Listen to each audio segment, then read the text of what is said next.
Hey, what's going on, everybody? Welcome back for Anaheim 3 race recap. It's here. The Whoop Monster is here to stay. Something was here. Whoa, volume on my laptop is here. Yeah, that's definitely here. What's going on, everybody? Thank you so much if you're joining us live right now. A lot of web hate in the comment section right now.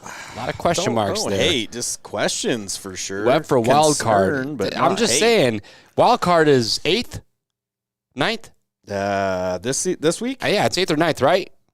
It is. It is 8th place. Thank you. He's a lock. A lot of people putting Webb's a for lock. the wild card, and stats are going to back that up probably here on the Thursday show. What the whoop, says Mama Holley. That is true.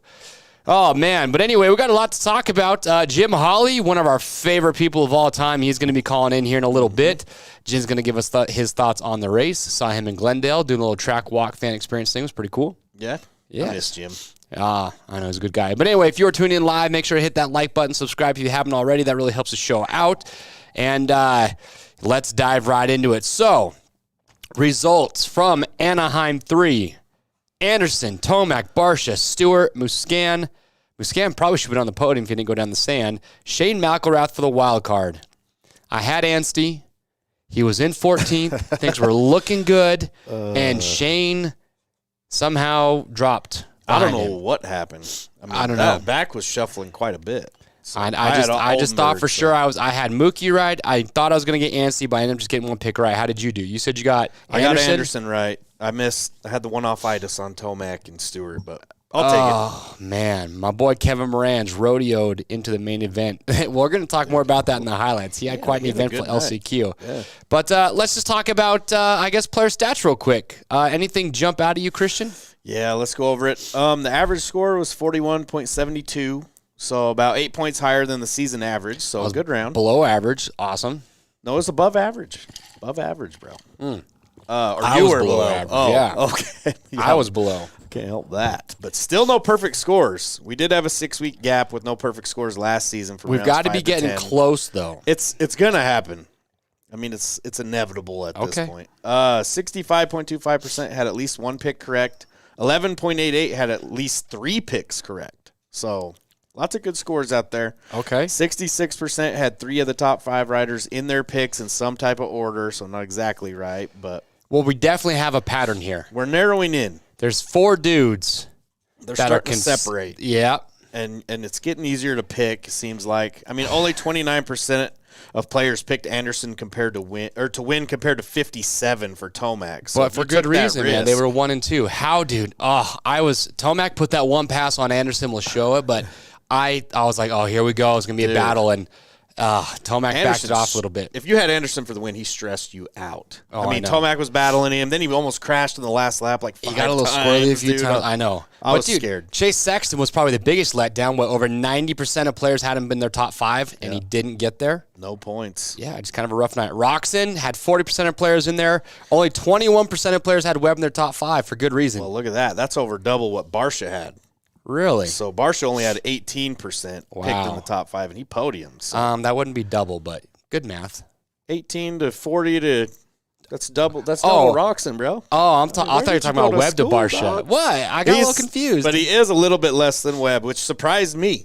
Yeah. I mean, Barsha hasn't been doing that great either the last few rounds. And then Barsha was only picked on the podium by a little over 2% of players in any position. Yeah. So all right. He was a big shocker. Marv, dude. Aquatic was probably losing his mind. Should have been on the podium, like you said.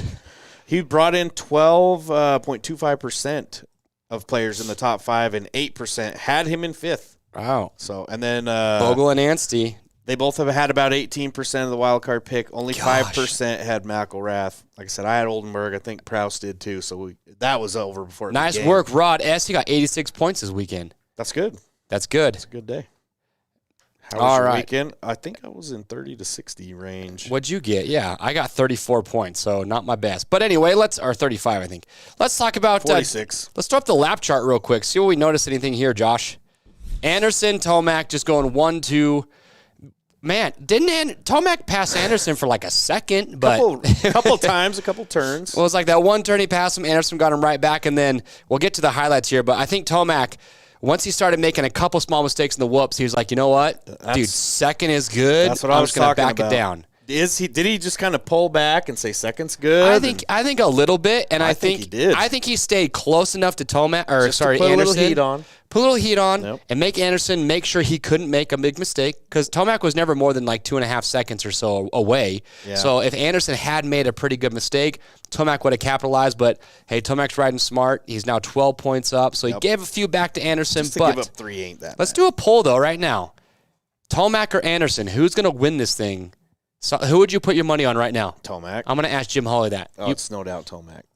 Okay. He just Clearly, doesn't him crash. and Anderson are the two best guys. Tomac doesn't crash. That's true. He's been very solid consistent. starts, and we know he gets better as the season goes on. So Yeah. I like Anderson. I mean, I picked him to win last round, but Okay. if I had to put my money on it, I'd say Tomac.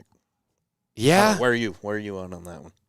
Yeah, I think Tomac, we haven't seen any of those weird races, if you want to call it that, so far. And when he's so happy on the bike. Yeah. But I think it's too early to call, man, because anything could happen. But we are coming up. We got Minneapolis this coming weekend. Daytona's after that. Tomac's won it 4 times. Yeah. He's always really good About there. to hit the sweet spot of his Look at season. that. Tomac, Anderson. We got a lot of Tomac guys in here. I didn't even see the poll, dude. Well, we haven't ran it yet, Oh. but I'm just saying a lot of people are throwing up Tomac right now. Not many Anderson guys. Interesting.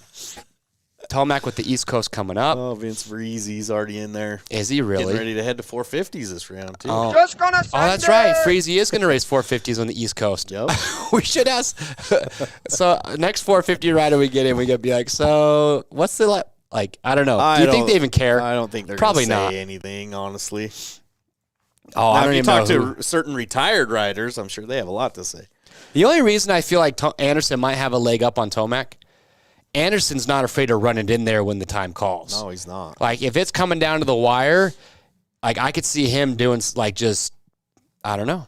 He's more aggressive, but that's also bad, too, because every round in qualifying practice, somewhere during the day or night, he crashes or has an issue. Yeah, well, what not this sketches last me weekend. He had a perfect night. Fastest qualifier, heat race, crashed and in main the event. practice. Pretty Did he? bad, actually, yeah. Oh, my gosh. He went down hard, and Webb had to, like, put the brakes on for everybody behind him. I almost took him out of the top spot after that, but I didn't. Yeah. Like you're saying, it was a perfect night. It was. Qualifying, won the heat. That is got a the whole very shot, good night. led every lap, won Yep. the main.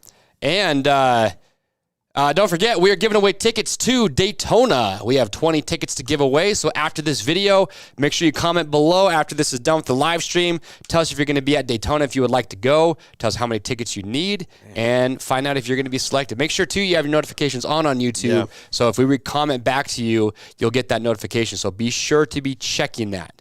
People have been loving the free tickets to all the races this year. So If you could go to Daytona, too, that'd be awesome. That'd probably be the most round I want to go to. I'll be at Atlanta, which I think is a close second, but nothing It's a beats nice Daytona. stadium. I think they have Chick-fil-A in the stadium, too, which is a plus. At where?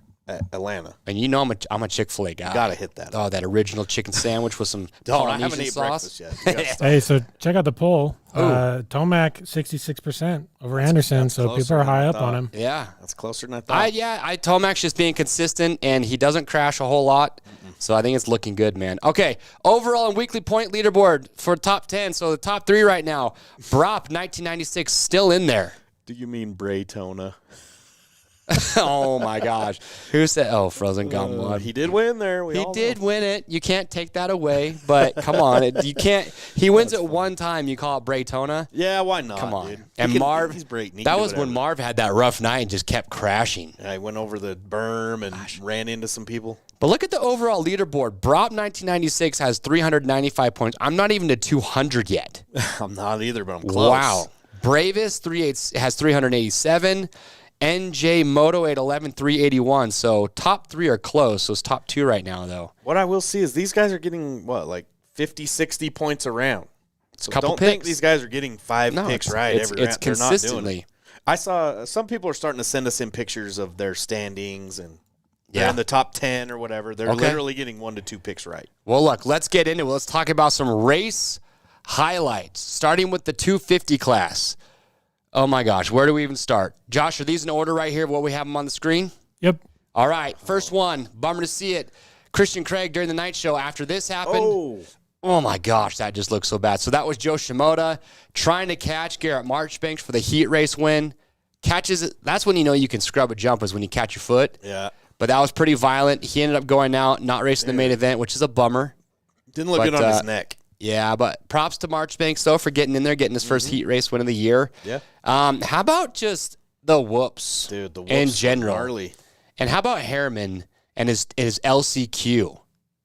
Oh, my gosh. So that was in the heat race. Oh, that was a heat race? That brought him to the LCQ, and then this is the LCQ footage right here. Okay. First crash in the whoops. Goes down once, goes down. So he gets back on his bike, and then he crashes a second time in the whoop section. So this is the first one. He goes down a second time in the whoop section, right here, barely, right as he goes off camera. You can see him Also, he getting just wild. disappears. But he still made it into the main event. There he goes. I don't think it was the whoop section. I think it was that one whoop. I don't know, It's but like all the I know third or is fourth one to the end. Everyone's having issues. he went down twice, and then he still made it in. And he shows some style at the very end of it. A win's a win. Yeah, we had other we had even more riders going down in the whoop section. Like, look right here. This is just the start of the race. And again, this is the LCQ. Dude's going down before they even get into the whoops. Let's see. Jalik Swoll had a really bad crash. You can see it right there. Yeah, that Poor was kid, scary. man. After Anaheim won and now this, that's Eyes are just busted up. And he just got little huckabuck, man. And then Nate Thrasher ran into his bike and went down. Gosh, dude. That was, it was a pretty rough it's night a there. good thing we're going east. There ain't gonna be anybody left. I know. Hunter Lawrence had a big crash in the main event, which took him out. Like, they're all, oh gosh, dude. Right onto that whoop. I hate that. And so he's out now. All I'm saying is that after that happened in the main event, there was 2 factory motorcycles in the whole main, which is a bummer. Yeah. Mosman, he went down in the whoops. He went down all over the place, it seemed like. I know, man. Like, and these whoops, like, I'm telling you right now, people, if you have never been to a Supercross race, don't look at these whoops and think, man, why are they making those mistakes? Like, until you see a whoop section, especially when they're dry and slick, until you see a whoop section person, you will never understand how gnarly those things are. I think there was one that just had like a weird edge or different space. I don't know, but it seems like right at that section is where sometimes they all you'll get crash. like maybe the right-hand side or the left-hand side that more riders are going down. And then once that gets worn out, they get cupped out. So it's just gnarly. I think he said in the press conference it was like a curb on one of them that once they hit it, everybody was send having you side issues. to side, right? Yeah. All right, let's get down to 450s. Start out with a bang with Dylan Ferrandis not even making it past the first corner in the heat race. Dude. And you can see what happens to Alex right here, too. Yeah, his bike flipped up and drilled him. I guess he finger off gashed his almost. hand open or his finger, and it was gushing blood or something like that. Yeah, check it out right here. You see it pretty good. Just pop. Amar put a picture and his lever and grips are all like covered in blood. Yeah, it's pretty gnarly. Squirting blood everywhere. Oh, gosh, there's so much. Ken Roxon almost gets taken out again to the stands, not been his friend. Oh, my gosh. What is going on with him? I don't know, but I'm very worried. it is what it is at this point. Like, there is something going on now. It's not just bad luck. Yeah, I don't know. But how about Freddie Norton crashes out, takes Brees out in the LCQ right here? And just lets gets the front seat view of it. I know, and Brees is all mad. And Brees and Entignap, man, I thought they were coming for him, but I think they made nice. He's lucky he didn't run over his head, dude. I don't know, but Brees is sitting there shaking his head at him. We're going to try and get Brees to call in here later on in the year. But what else we got? Roczen, troubles on the start. Did not go good for him. Oh, sorry. I fast-forwarded. Track. Yeah. Right, there's that tough block. Oh, my gosh. It was Stewart again. Stewart got him in the sand, and then Stewart bumps him right here and just gives him an elbow. Yeah, I like it, though. Rubbin's racing. Not intentional or anything. No, not at all. How about Kevin Moranz will not be denied his first 450 main event? Dude, well, first of all, he saves it here somehow. Yeah, this is the LCQ. Left, right, sketchy. left, right. So he gets passed. This is for the last spot in the LCQ. Yeah, got to do what you got to do. Take out, who was that, Cross? Yeah, but that wasn't too bad. I love how he crosses the finish line and doesn't know. Oh, he did. No, he's looking back, trying to figure out if he actually got into the LC. So he took out Cross. He could have done not that for even fifth. Yeah, he could have done it for awesome, fifth. Didn't actually know what was going on. Man, Pretty these funny. LCQs have been wild all season. Dude. All right, this saved though. It's pretty good. I don't know. That was crazy. But how about so we talked about Roczen, Tomac in the main. You know, he got around Anderson for just a quick second, and I got to get up to Anderson, man. He rode so good. I mean, did you think Anderson would get him back? Well, Tomac cased that triple, and so he couldn't stop to make the inside. And so Anderson got back around him. And like we were saying, Tomac just made a couple small mistakes in the whoop section. And then just toned her down. Toned her down a little bit. He kept it honest, but, like, look at him here. Yeah. And it's like, dude, you can't throw away a second place when you're the leader. Nope. You really can't. Second place on a good night. Anderson's Especially after riding you've good. seen like 20 people just take a sample right there. No. And then how about Marv? Oh, yeah. Oh, Ken Roczen. Speaking of something being wrong, when was the last time we saw Ken Roczen trying to jump through whoop sections? I don't know, when man. everybody else is blitzing them. I don't want to say anything because I'm like concerned. And I'm gonna ask Jim about this because here's what I don't understand. You have the same motorcycle as last year. Well, something's going on physically. And you're a whoop monster. And you're jumping through the whoops, and you're having, I don't know. It's just not looking good. To guess, he's got some type of injury that he's not disclosing. Yeah. Marv went down in the sand. Marv would have podiumed. Dude, he was had this good. not happened. He was my sleeper last week. Marv's been looking good. I'm just saying it's not looking good for Webb. When Malcolm Stewart, he's doing good. He's consistent top 5. Marv probably would have podiumed. All these things are going on, but let's talk to one of our favorite guys about it. 5 points behind Webb. Who would have bet that? Well, let's talk to Jim Holley. Let's get Jim Holley here in the conversation. If you do not know who Jim Holley is, this man is a legend in the sport. He did Race Day Live for many years, so I know all of you guys know who he is and you recognize him. Dude, he's one of our favorite guys. Legend in life. There's not a better guy. No. Jim Holley, how are you doing up there? Jim, how are we doing? Yeah, I'm doing great. I mean, I'm enjoying life. A little bit different position for me now, but just having a great time. Do you have that trophy back there? He put it. Yes, he did. You spanked us in fantasy that year? It? I don't know. It kind of shrinked up, but maybe if I turn it or something, is it on this side or I think it's on this side. There it is. Yeah, there it is. Shined Fantasy up. expert champion. Looks like he's got some SC1. Hollywood Holly. Jim is amazing. I had that was during the pandemic. It was actually it was in Salt Lake City in the truck, and I said I had I think Robbie Wageman or somebody, Jeff Hendricks, brought it back for me. There you go. I said, hey, I'd like to get that trophy back. And that belongs in Chatsworth. And I told you guys when you were here, I said I had a spot for it. And there it is. I know. You can't buy it. You got to win that thing. So, well, hey Jim, quick question. Let's dive into it. You watched the races this past weekend. We got a couple big questions. First of all, I've got a number 1 plate right here. Cooper Webb. Is it title chances done? Are we calling it? Can he make up a 31-point gap on Tomac and Anderson right now? I'll tell you, next weekend will be interesting in Minneapolis because a lot of riders, they thrive when they get to that East Coast, the bigger stadiums, football stadiums. Let's see if he can catch one. But if he's not on the box next week, then yeah, I mean, I think it's over for him. He's got to get on the box and he's got to start knocking off some wins because he's already a race down. Yeah. And what about Ken Roczen? He's on the same bike as last year, but he looks like something is up. This is from a bench racing standpoint, but when was the last time we saw Kenny jumping through the whoop section like that and just looks very, very uncomfortable on the motorcycle?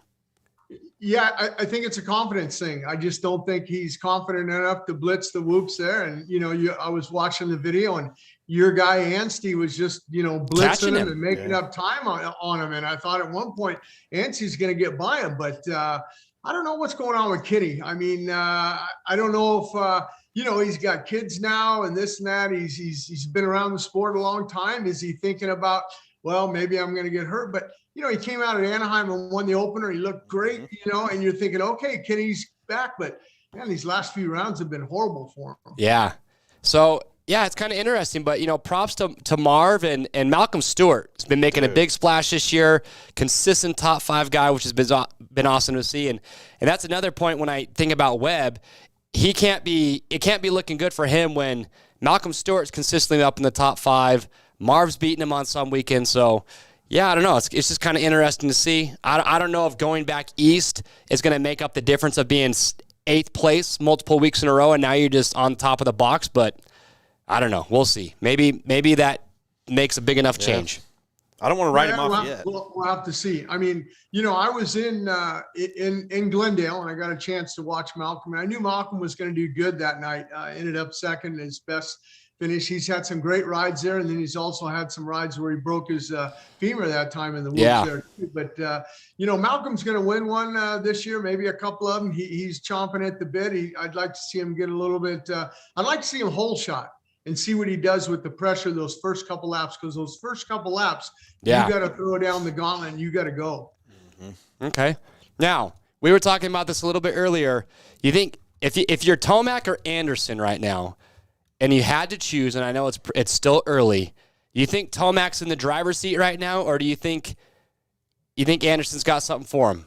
You think Anderson's your champion, or Tomac? I think Anderson does have something for him. You look at him and the fit, he's putting in the work at Kawasaki, and they got a top-notch program over there, as well as Star Racing Yamaha. That fit worked for Tomac too. I think you saw Tomac a little bit, he came up and then he made that mistake in the whoops, and Tomac's as strong as a bull. I mean, that bike started to get away from him. He gripped the tank. He held onto it. He kept it in control. Where you see a lot of guys in the 250 class, Vince Freeze a couple weeks ago at Anaheim when Joe Shimoda got him. I mean, the bike starts dancing around. They're not able to be strong enough to grip it and hang on to it and straighten it out.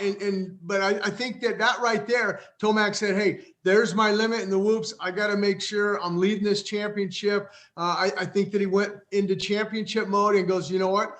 I'll take the second place points. Anderson's had some problems with his radiator cap coming off. He had a horrible Triple Crown last weekend. So I think that you're going to see Eli ride a lot smarter this year than in years past.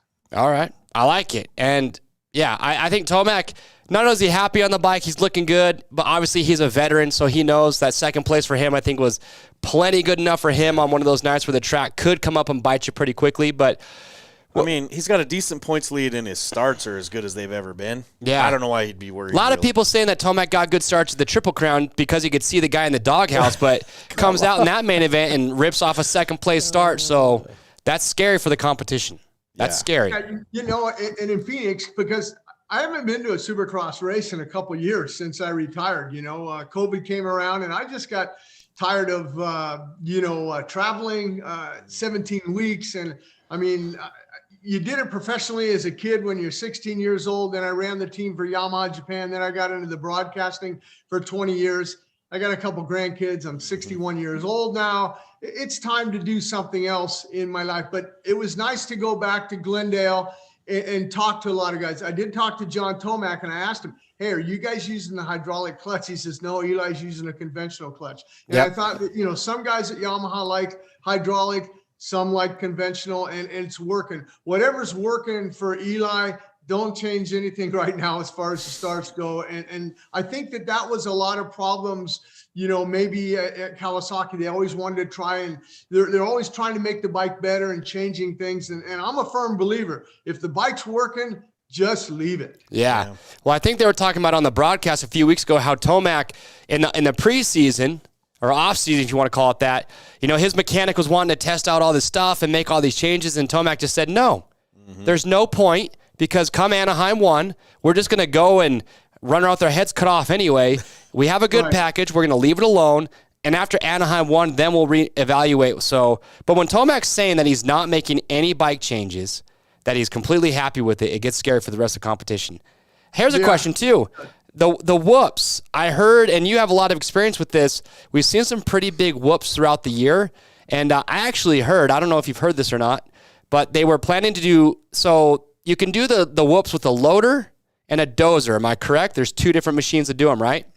Yeah, the one with the dozer, I mean, the wheel loader, you pack them, the big wheels, that's what gets the spacing in. If you build them with a different one, it's a little bit different on the spacing and the way they pack and everything. But these whoops here at Anaheim, what got guys in trouble was they were really long. Like traditionally, if you have a shorter set of whoops, and I'm talking 12 or 13 whoops, you can go through, and 3/4 of the way the bike starts dancing, like Kenny Roxon in San Diego, for instance. The bike started to dance a little bit, and he was able to gather it up. But now you add on another 8 more, and you're not able to gather it up. You got to hang on to that thing and stay on that motorcycle. So I heard, and what I was told is that how they've been building the whoops, that the track crew kind of decided like that's how they're going to plan on doing them the rest of the year.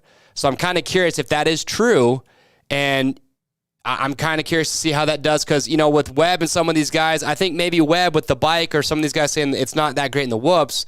Well, if they're building the same all year, I'm curious to see if there's any advantage when we go East Coast where they expect them to break down a little bit more. The 250 guys probably hope they don't. Yeah. Hey, I love the whoops because it separates, in my opinion, the guys who are fundamentally, technically sound. They have the confidence, and it teaches these younger guys like, okay, I got to freaking figure out this whole whoop thing. Look at Christian Crane. I know he's a veteran. I agree. But I just don't like seeing half the class getting knocked out, dude. I agree. But yeah, hey. I mean, there's a lot of, but I can guarantee you one thing: if they, whatever dozer or equipment they're using, I guarantee the factory guys, if they say, hey, we're going to use this the rest of the year, I guarantee you they're getting that same dozer if it's a D9 or whatever. Yeah. And they're going to build the same whoops, and we're going to change our whoops at our practice tracks. And that's going to give an advantage to the factory guys. I feel bad for the privateer guys that don't have that opportunity to go out there and make those changes.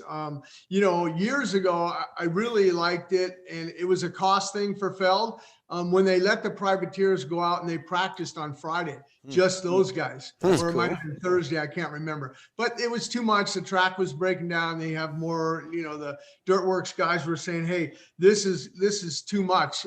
We got to cut this out. But okay.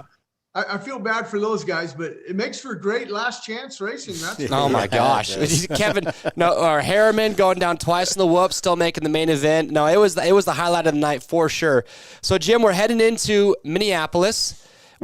Do you know what's the dirt like there? Is it more of a like hard packed surface than it is your softer, ruddier? Trying to remember. It's gonna be softer or ruddier. Okay. And depending on how much snow they have up in Minnesota and how much it melts, that's the key. If you have snow, as you guys well know, I live in Southern California. We have no snow where I'm at.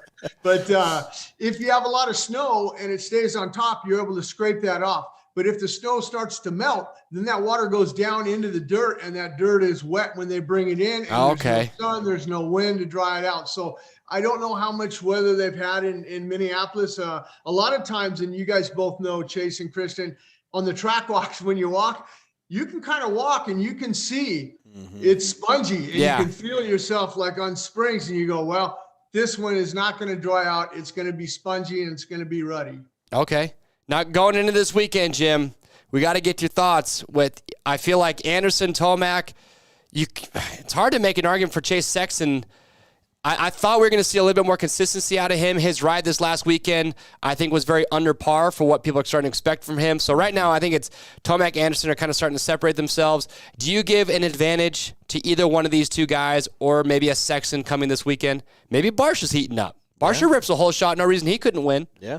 Yeah, and especially on a track that is kind of one line with a lot of ruts and everything. The ruts are going to be the main line, and if Barsh is out front and he rides a wide bike, which we know he does, it's going to be very hard for those guys to get around. But, so going back to, I thought was real bitching racing was between Eli and Jason when they both passed each other and Jason squared back up underneath them. They didn't have any contact or whatever. I mean, I like contact, don't get me wrong. Yeah. But those guys there, that was great racing. But, those guys, it depends on where they start at. You saw both of them. Anderson started first and Tomac was right there in second. Anderson led it. He made a little bit of bobble. Eli said, okay, here's my opportunity. He went up, seized the moment. Then Anderson got him back. Then he made the mistake in the whoops. Then he goes, you know what, man, if I wad myself in these whoops, I'm sure that you're sitting on the line and you're looking at the big screen when you're riding and you see a guy like Hunter Lawrence go down in the whoops. Yeah. You're thinking, okay, well, I made my big mistake there. I can't throw it away like Hunter did. I'm going to lose a lot of points. So, we'll just have to see how the track develops. Okay. Yeah. I like it. What about the dudes that have been like on the bubble? We got Marv, Malcolm, Ferrandis. Well, Malcolm's just solid top 5. I don't know how you take him out. Well, people are still scared to pick him just going off the pick percentages every week. Of those 3, I mean, who's your safest picks going into Minneapolis?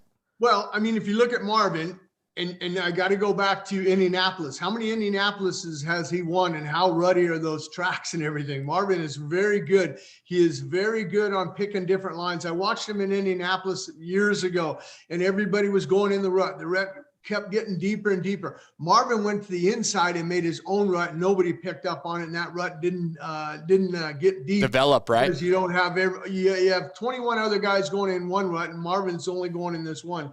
So, I felt bad for Marvin. These guys, I think a lot of times they need to look up when they're racing. Marvin, he ran into the back of Cade Clayson, I think it was, sand. He had a great ride going in that sand. But you got to look up and see that guy's not going as fast as me in the sand, and he's in my line. I got to back it off, or I'm going to run into the back of him. That's exactly what happened, to Marv. But Marv will he'll win a couple of these this year, I'm sure. But I think going back to the Supercross fantasy pick, the RM Fantasy, a lot of people were really turned off on Marv when I think it was one of the Anaheims. He was up front leading and he faded all the way back to 9. Yeah, that's right. Going, oh my God. But now he's starting to get his rhythm back again. So maybe you might want to start looking at the number 25. Hey, I'm looking back the last 2 Minneapolises, he took 3rd. Marv did? Yeah. Just saying. Okay. So one more question, Jim, and this is from a fan who's watching the show live right now. Do you think that Sexton is still a title contender at this point? Do you think he's like a Cooper Webb? He's going to have to start getting podiums and he's going to have to start winning a couple more. He just can't win San Diego and that's it. Win one and do what he does. He needs to start implementing himself, and let's see how he does on the East Coast, when he goes back there. Okay. Hey, speaking about everybody listening, I want to wish everybody a happy Valentine's Day. And I look good. I don't know if you guys see Yeah, I like that. I saw that. Christian and I are twinning today. Jay Sam pointed that out. We're twinning. Dude, so high fashion. Yeah, Jim with the merch. I like it. Yeah, and Zoom. I mean, this is the first time I've used Zoom. Hey, you're doing Christian, hey, you do Zoom. I go, yeah, I set it up. I got a camera. I've never really used it, but we'll try it. That's why I like Jimmy. You're like 60, but he's the most healthy, in shape 60-year-old. He kicked most people's butts. But it was funny, though. When I sent that text asking if Jim used Zoom, I could just see his brain just start firing off like, what? Uh-oh. Like, he ain't afraid of technology. He got it. I'll try. I'll try anything. I love it. All right. Well, hey, Jim, before we let you go, give us your podium for this weekend. If you're making your fantasy picks right now, give us your podium. I'm going to go with Anderson again. I'm going to go with a back-to-back win for Anderson, and I'm going to put Eli in second. He gets a good start, and if it presents itself, he'll go with a win, or if Anderson makes a mistake. But here's what I'm worried about Anderson a lot. He's had a lot of crashes in practice and qualifying. And main events. Crashed in Phoenix. Yeah, so, I mean, I might be going out on a limb, but I'm going to still go with the Lobo Anderson, and I'm going to go with Eli in second, and I'm going to go with Sexton in third. Okay. Okay. I love it. I like it. Well, hey, Jimbo, we appreciate you. You are the man. Everyone, go say hi. Are you doing any more of the track walks this year? Are you doing any more of those? That's a funny thing. You mentioned that Feld had called me and they said, hey, Stephen Scott Lurch, he can't do 5 rounds. So can you fill in for Minneapolis and Phoenix, I think Seattle, St. Louis, and Denver. Okay. And I said, sure. It's not broadcasting money, but I enjoy going, and it's spaced out enough. So I'll be at those rounds coming up. Sweet. And I was at Anaheim when I saw you, Chase, there. Yep. They had COVID. I think Will Christian had COVID, a couple people, and they had to, Lurch couldn't do it. So they called me on like a Thursday or Friday. Hey, can you come to Anaheim? I go, yeah, sure. It's in my backyard. But cool. I still watch you guys and listen. I watch on the TV, the broadcast. That's why I'm up to date. But there's nothing like getting you back into a stadium because the cameras only show this. And I like to look at everything else. Right. And you look at everything else and take that into perspective. And I've really been enjoying those last chance races. They've been good. Well, I miss watching you. I mean, nobody knows more of what's going on in that stadium that day than Jim Holley. Jimbo the legend. He knows everything. So. All right, Jim. Go ahead. No, I'm good. I just said, well, I'm retired now, but you'll see me at a few rounds anyhow. Okay. So he went Anderson, Tomac. Did you give us third place? Yep. Sexton. Yeah, Sexton and third? Okay. Number 23. Well, there you have it. Those are the podium picks from the legend himself, Mr. Jim Holley. Jim, we appreciate you. Good luck to everything you got going on in life, and we will talk to you very soon, my friend. All right. Thanks, guys. All right, Take see care. ya. See ya. Bye.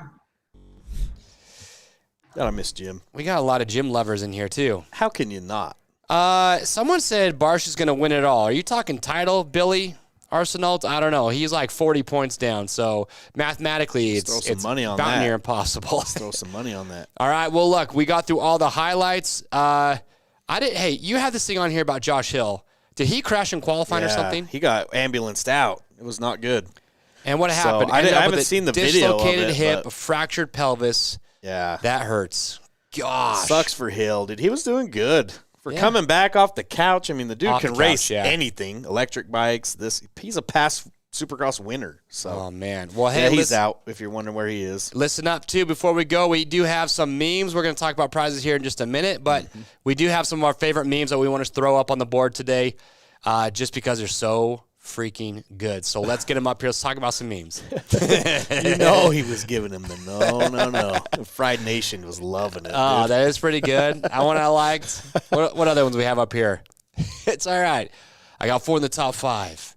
Marvin passed Ferrandis. Oh, the I last hate lap. that, dude. When your picks look so good Josh, to the didn't last that lap. get you? That was me. I had Ferrandis in 5th, and I was like, oh, sweet, I got it. Nope. Those last lap passes, dude. Props to Marv, though, for charge him. Oh, where is Top 5? Roxon, man? No rocks in here. Somebody's I had got to him in dig 5th. into that, see what's going on. I had Kenny in 5th. Didn't turn out very good for me. No. There's a couple more in here. This is probably my favorite. This one's so true, it hurts. The Reaper going door to door. Just And he knocking didn't out even make it to the everybody. 450 class yet. Yeah, those whoops are bad. Oh, my gosh. There's good. Yes. You know, that's who had to have a hand in it. My gosh. Oh, gosh. Even Tomac, Anderson, they was all having a hard time with those things. Well, anyway, those are some favorite memes, so keep those going. Remember, the link to the Discord is in the description of this video.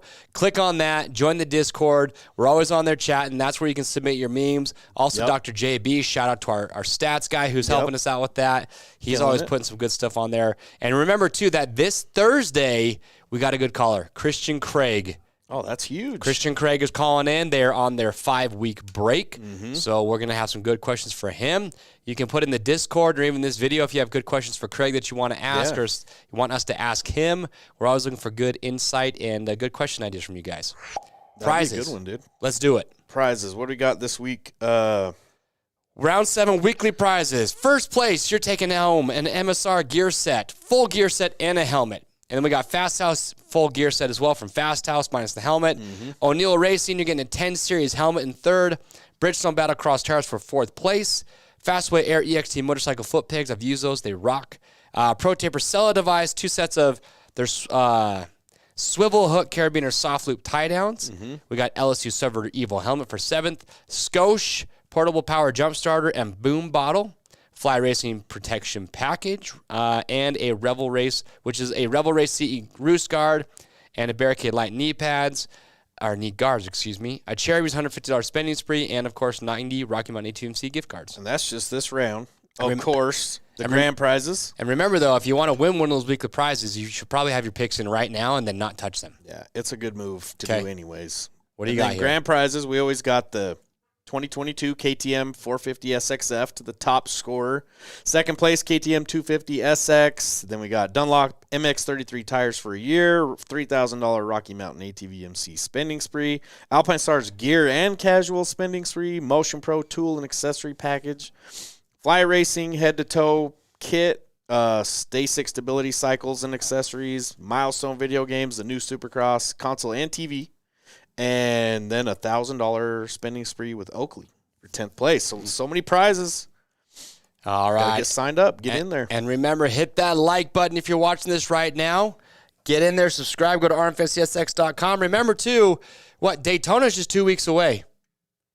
Yeah. And all I'm saying is that if you're not a part of the Trainiacs group yet. Is that what we're deciding? Round 10? Well, it's going to be around there somewhere. But you got the Trainiacs. Yep. The Wacko Zackos. The Wacko Zackos. We have 2 signed jerseys from those guys that we're giving away. So get joining those groups because we're going to be closing those here in a few weeks. And we're not going to let other people join them. So SXperts group. Dude, did you bring that Wilson jersey in here that he sent in for that one fan? Oh, no, it's on my desk. We'll show it on Thursday, or we're going to get that shipped out. Well, we're shipping it out today. Oh, you should go grab it. But check out the SXperts on Instagram, or the SX. You should snag it, dude. That thing is sweet. Bad. But shouts to Dean Wilson, dude. Send in a signed jersey for one of the players in here who's having a hard time. So we'll try to get a picture or something of it before we ship it out. Let's see here real quick. Nathan Major said, I might have missed it. Who was the most picked rider for wildcard last week? It was Anstie, wasn't it? Anstie and someone else was tied. I will double check. Was it Oldenburg? We're going to find out for you. No, it was not Oldenburg. Bogle and Anstie had 18%. Okay, well, there you go. McElrath had 5%. All right, everyone. Thank you so much for checking in and tuning in live today. We've had an absolute blast. Again, thank you to our man, Jim Holley. Tune in this Thursday, 12 o'clock Mountain Standard Time. Christian Craig is going to be calling in, and we got some good questions lined up for that guy. And the stats, I'm dying to get into some stats. I mean, we got good amount of rounds now, so we can help you figure it out. They're going good. Anyway, with that being said, thank you so much for watching. We'll see you on Thursday.